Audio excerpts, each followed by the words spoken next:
Good morning, everyone.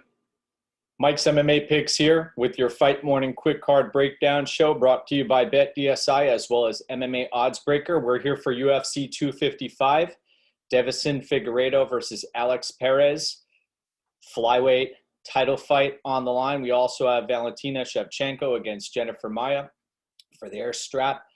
10 of 12 fights on this card are expected to finish, so let's get cracking here. This is a results-oriented business, and we are here to produce. Check out the third-party track record. Onward and upward, my friends. Let's go. First fight of the night. We've got Louis Cosce taking on Cosce-Palatnikov at 170 pounds. Cosce, 25 years of age, coming in 9,300 in DK, minus 510 betting favorite. This fight has the line has gotten wider as we've gotten closer to fight time. Palatnikov coming in short notice, 5-2 record, 6,900 plus 360 underdog, 31 years old. Palatnikov's been knocked out twice. I actually like what I see on the tape from Palatnikov as far as a fluidity standpoint in the stand-up game. But I expect him to get taken down and grinded out and finished with authority in this spot. Palatnikov fighting out of Hong Kong.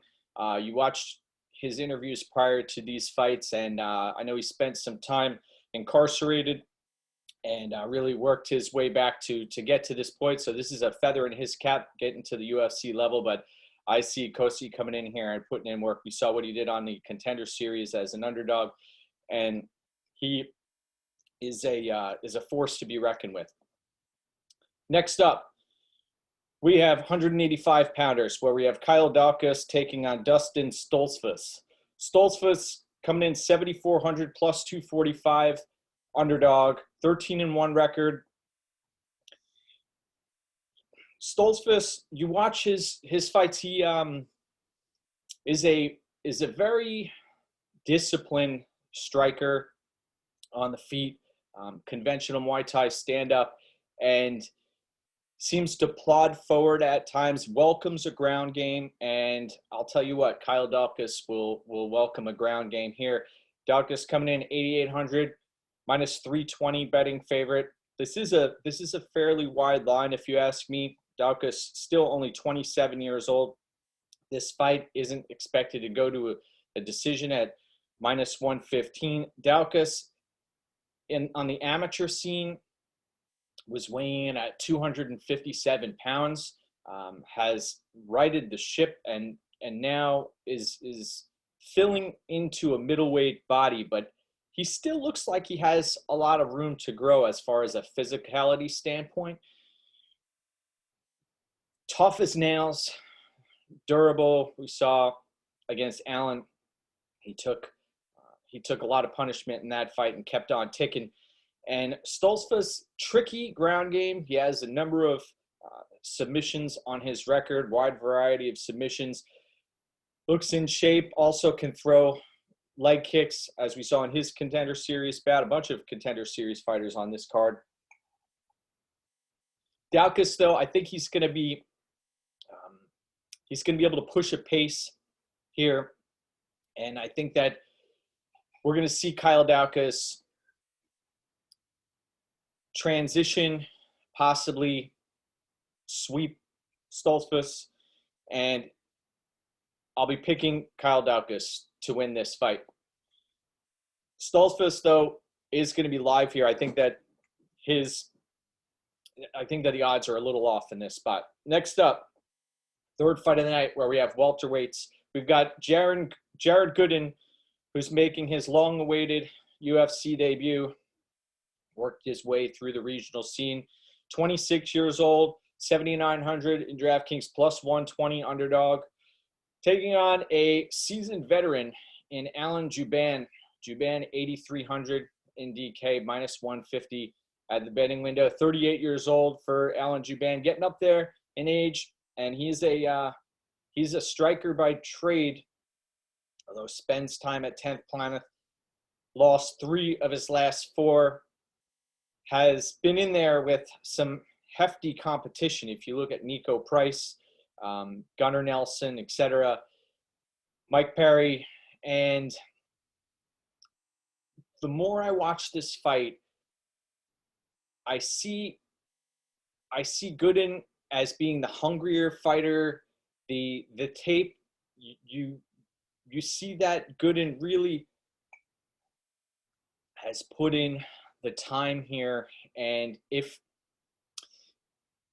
one thing I have a concern about is Gooden is he's there to be had on the defensive side of the striking, and Jouban is somebody you don't want to mess around with, especially inside the pocket. It depends on who gets off first in this spot, to be honest. I think we're going to see Jouban come out here and look like he's shooting fish in a barrel early, and he's got to watch out because Gooden does pack some power out there. And this is a closely lined fight for a reason. I'm going to be picking Alan Jouban to win in this spot. I think that he'll be up on the scorecards, and he could potentially get taken out in the latter rounds. Gooden, I've been impressed with some of his cardio late in fights. So give me Alan Jouban to win via decision. Though I see this fight's expected to end inside the distance at -160. I think that Jouban's going to try to keep this one at range. Let's see how that goes. Next up, welterweights on our hands, where we have Nicholas Dalby taking on Daniel Rodriguez. Daniel Rodriguez, 13-1 record, 33 years of age, 9,100 at DK, -335 betting favorite, 33 years of age. Dalby, 36 years old, 7,100 plus 255 underdog. We've seen Dalby, this is his second stint in the UFC. He has fought legit competition, and he fights at a pretty high pace. That's something that Daniel Rodriguez is going to have to keep an eye on, because Rodriguez is a striker by trade, but also has a legitimate jiu-jitsu game. And we saw he could fade late in fights. The Gabe Green fight, I was a little shocked in the smaller octagon. He was really working out there in the third round and had to take breaks to catch his win. And Dalby is going to come out with a high volume approach, and that could potentially pose a threat to Rodriguez. Rodriguez is going to be pumping that left hand. He's got the heavier punches. I like his head movement, although he was caught by Grant last time out. And we saw the tenacity, the willingness to get back into the fire and take Grant out. In this spot, I'm going to be picking Daniel Rodriguez to win. I think that his power down the stretch is going to be the difference maker. Although Dalby may be looking to outwork Rodriguez here, I think that the damage is going to come to a head. And I liked Rodriguez as a fighter. I know he was supposed to take on Brian Barberena, and Barberena got pulled in that spot. That would have been interesting to see that fight go late. So give me Daniel Rodriguez to win. Next up, we head to the women's 125-pound division, where we have Antonina Shevchenko taking on Ariane Lipski. Lipski, 13-5 record, came over with from KSW with a head of steam and was given a real reality check out there. Still 26 years old, 7,800 in DK, plus 130 underdog. You've got Shevchenko, who, older sister of Valentina, 36 years of age, 8,400, minus 160 betting favorite. This fight is really fascinating because you know that there are major holes in Antonina's ground game. She is not a physically strong fighter, but can put up volume. And if you want to trade with her at distance, she's game for that. Lipski does have some holes in her stand-up, doesn't have a phenomenal ground game. If this was the fight that she was introduced with from KSW and she had that head of steam. We saw her beating legit opponents in KSW. I'd be more apt to say, hey, you know what? Lipski, she has a path here. But Antonina, I have a feeling she's been working with her sister, trying to shore up some of her holes. You can teach an old dog new tricks. The Chookagian loss is concerning. I've been leaning Shevchenko, but I have a feeling that we're going to see Lipski come out here and surprise some people. She's probably, well, if she wants the best chance at winning this fight, she's got to try to get this fight to the ground where she should have an advantage there. But if this fight plays out on the feet, it could go to Shevchenko. I don't have a firm pick here with conviction. I will be picking Lipski, though. Next up, we head to the middleweight division, where we have Joaquin Buckley taking on Beverly Hills Ninja Jordan Wright.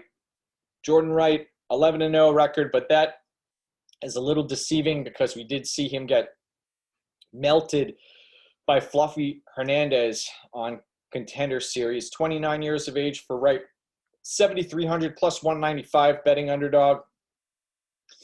Other side of the fight, you've got Buckley coming off of that highlight reel knockout. Wright has a 4-inch reach advantage in this spot. Buckley 8,900 in DK minus 245 betting favorite. Buckley still only 26 years old. We saw he fought his heart out against Kevin Holland, and you watch his fights through the regional scene, even in Bellator. He really has a nice stand-up game, and he's durable, and I like his striking. He carries so much weight in his pecs that I wonder if it's even possible for him to get down to welterweight, because he looks like he came in at 182 pounds on the scale yesterday, and I feel like if he was able to get down to welterweight, he would have a better shot at climbing the ladder down there. We haven't seen much of his ground game. This fight should play out on the feet. This fight isn't expected to go to a decision. Wright does have some dangerous spinning attacks, and if one shot power, if he has you lined up, he could take just about anybody out of there. Problem is, sometimes you see this stuff coming, and Wright is a bit of a glass cannon out there, so I think we're going to see Buckley coming in. He's got to be very careful, but once he closes distance, I see him really putting a whooping on Wright, and the longer this fight goes, taking Wright out. But Wright is going to be very dangerous early.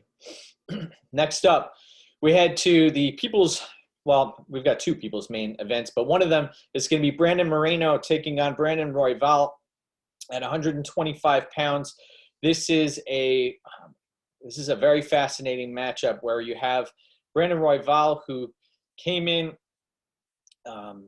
like a bat out of hell and took out Tim Elliott and was big brothered in that spot for the better part of 2 rounds until Elliott gassed himself out and got strangled.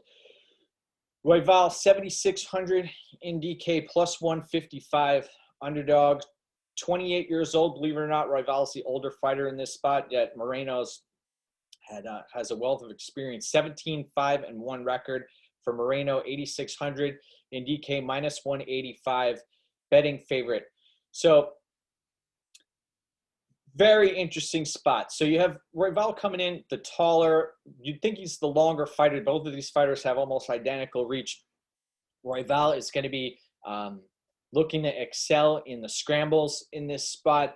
He's going to throw strikes and be in Royval's face. He's going to get in, he's going to get out, he's going to look to land knees, going to look to land kicks, going to look to lock up submissions. That's one of Mark Montoya's, when you watch him and his strategy, he tries to calm Royval down out there. Royval is he's a wild man, and he makes big mistakes out there. And he's not physically strong. And I think that is going to hurt him in this spot versus a proficient grappler who has a gas tank, who has excellent boxing. The problem is for Moreno, though, is how is he going to handle this pace and the unpredictability of Moreno-Royval, because that is where Royval is dangerous, because he's fearless out there, Moreno-Royval. And Moreno, I think he has Royval beat almost across the board here. Confidence is a wash. The strength, I think that is going to be a real difference maker in this fight. And also the fight IQ. I think the in-fight IQ is going to go to Brandon Moreno. And I'm going to be picking Moreno to win this fight. It's not expected to go to a decision, but I could see Moreno winning via decision. And that'll be my pick. Next up, we head to the light heavyweight division, where we have Mauricio Shogun Rua taking on Paul Craig. This is a rematch, 13-4-1 record for Paul Craig, 8,500 in DK, minus 180 betting favorite, 32 years old. Shogun, 27-11-1. Man, it's incredible that he's still fighting. 7,700 plus 150 underdog. You're watching his body fall apart in front of your eyes. He's sacrificing himself to the MMA gods. And I was fortunate enough to attend a Pride Fighting Championship event where I saw Mauricio Shogun Rua in action versus Alistair Overeem, and got to meet Shogun before the fight and shake hands with him and break bread at dinner and dessert. And what a wonderful human being. What a great ambassador to the sport. Paul Craig, his best chance at winning this fight is to believe in his stand-up, throw strikes, get into Shogun's face and just unload, because Shogun is there to be had defensively. He's great at countering, though. He still has a solid counter game. We saw in the Nogueira fight. Shogun still has it. The Anthony Smith fight, that was something that really opened my eyes. Tyson Pedro fought back from that, so he can be pushed and respond. He still has that will to win. I would like this fight to hit the mat and see what happens down there, because Shogun does have a legitimate black belt and has a solid ground game. If Paul Craig doesn't come out early and put the finishing touches on Shogun, I think that we're going to see Shogun come out here and win this fight and possibly stop Paul Craig. So I'm going to be picking Shogun in this spot, though I do not have much confidence in that pick. This is a toss-up fight. I actually think this fight should be lined a little bit closer than it is, because you talking about watching the shell of a former fighter. The shell of a fighter, that's what we're watching in Shogun. And believe it or not, sometimes that's good enough to beat marginal competition. And Paul Craig, he's one guy who believes in himself. He's going to come in with a head of steam, and it's just a matter of if he believes in his stand-up and is able to execute there, because he could take Shogun out. But I'll be picking Shogun in that spot. Next up, women's 125-pounders, where we have Caitlin Chookagian taking on Cynthia Calvillo. Cynthia Calvillo, 9-1-1. Record, 33 years of age, 8,700 in DK, minus 270 betting favorite. This line has progressively widened throughout the week. We saw Chookagian, she fought a month ago, and she got taken down and annihilated by Jessica Andrade. She also, a few fights ago, was annihilated by Valentina Shevchenko. Chookagian still 31 years of age, 7,500 in DK, plus 215 underdog. You watch Chookagian, she is going to try to fight at range, use her height and reach and try to bully her way around from the outside. Problem is, though, her takedown defense is a major issue, and Cynthia Calvillo is not Jessica Andrade. I consider Jessica Andrade to be a much better fighter than Cynthia Calvillo, though Cynthia Calvillo has been improving. And this is a matter of if Cynthia Calvillo can follow a game plan, a grappling-heavy game plan, and get her takedowns. Caitlin Chookagian has been taken down in 8 of 11 fights. She has a 48% takedown defense. And what I see here is I see a fight IQ challenge for Calvillo. You saw versus Moreno-Royval, she played with Rodriguez on the feet for some, on God's green earth, I'm not sure why she was doing that, maybe keeping Moreno-Royval honest and then pose the threat of a takedown. But you don't want to play around with Moreno-Royval on the feet. Courtney Casey was another fight. Now, granted, she was with folks up at Team Alpha Male for a few fights. So maybe they were in her ear helping her believe about her stand-up. But she has to implement a grappling-heavy approach and totally commit to that in this spot. We saw her perform well against Jessica-A. We know the cardio's there.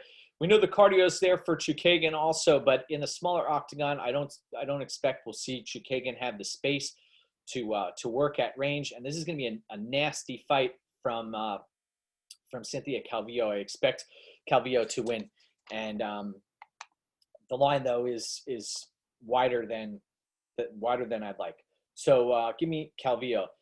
Next up, 170 pounders, where we have an overweight, undisciplined Mike Perry, 14-6 record, 8,200 in DK, minus 125 betting favorite.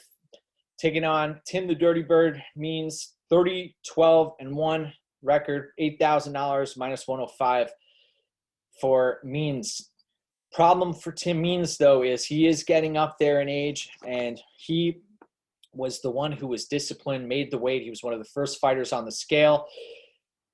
And I have concerns for Tim Means in this spot because Mike Perry, although he is not defensively sound, he still will carry that power deep in fights, and he has the potential to land one shot here and put Tim Means out.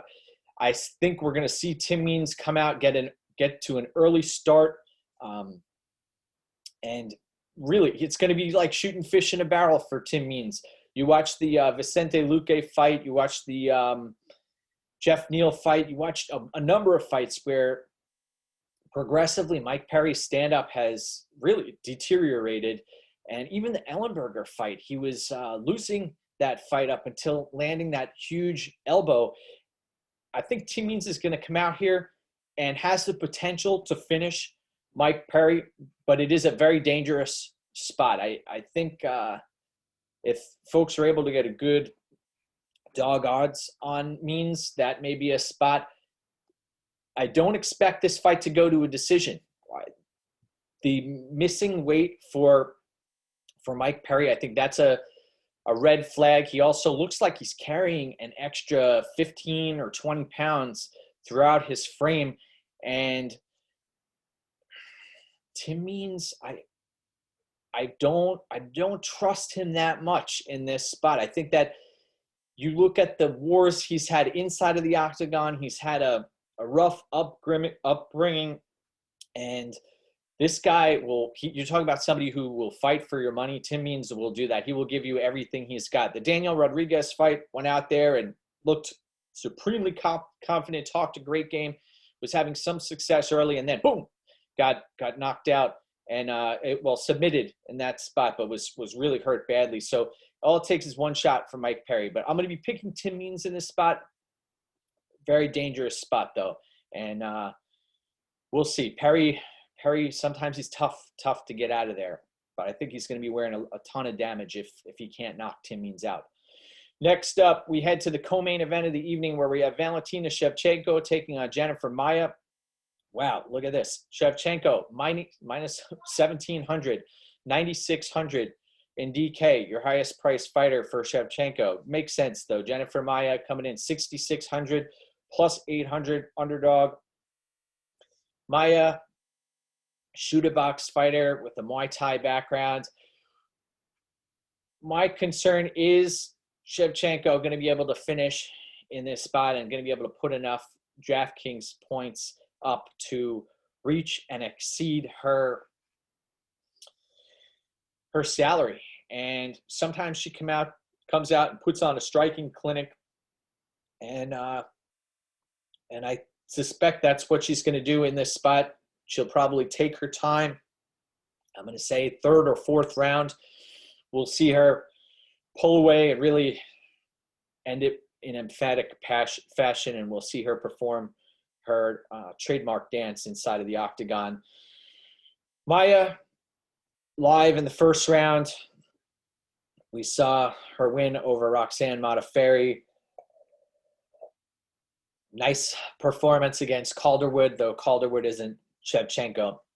And Shevchenko, in my eyes, she's the greatest women's mixed martial arts fighter. And remember, folks, 8 o'clock, I'll be raffling off the signed Valentina Shevchenko fight shorts that come with a certificate of authenticity. So thank you, folks, for participating in that. And it's just a way of me giving back to the community. Thank you. Let's head to the main event of the evening. So the pick is Valentina Shevchenko. Main event of the evening, where we have flyweights here. Devison Figueiredo taking on Alex Perez. Alex Perez, 24-5 record, 7,200 in DK, plus 220 at the betting window. Figueiredo, $9,000 in DK, minus 275 favorite. Line starting to come down a little bit for Figueiredo.